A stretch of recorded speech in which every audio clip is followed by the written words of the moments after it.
This is Phil Bell from Freedomworks on the Daily Mojo with your morning update.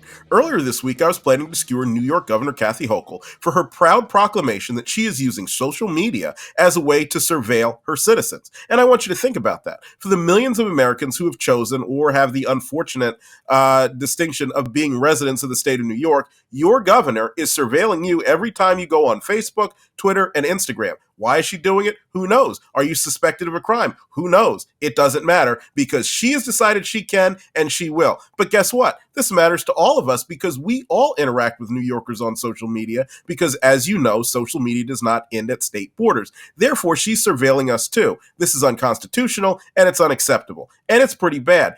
But then former South Carolina governor and current presidential candidate Nikki stepped in and said, "Hold my Bud Light," when she even more proudly proclaimed that she does not believe that we as the American people should be allowed to post anonymously on social media. Now, what the heck is going on? Is there something in the water at the National Governors Association? I don't know. But this insanity is something that we, the American people, have to check. First of all, I want you to remember something.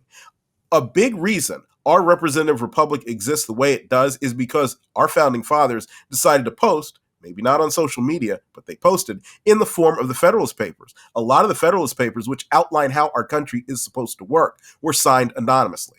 It is an example of our free speech. We have the right to speak. We have the right to not speak. We have the right to attach our name to our speech or the right to decide to speak anonymously. And that's something that Nikki Haley should not be even considering trying to abrogate. Now, what we need to do as individuals is not only make sure that we understand what our government is doing, and that we understand not only how our government is doing it, but that we set the example that they are supposed to follow, that they know what the expectations are of them. And so that the next time that somebody sits there and thinks, well, I don't know, maybe I'll create a giant dragnet for every citizen just so. Why? Because we can. Or if somebody thinks, well, it'd be a great idea to take away freedom of speech, before those ideas even come out of their mouth, they remember that this is the United States of America, and that is unacceptable.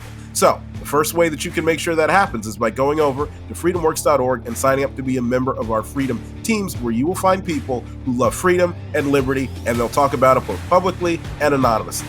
We'll see you later this week, and I hope you have a great day.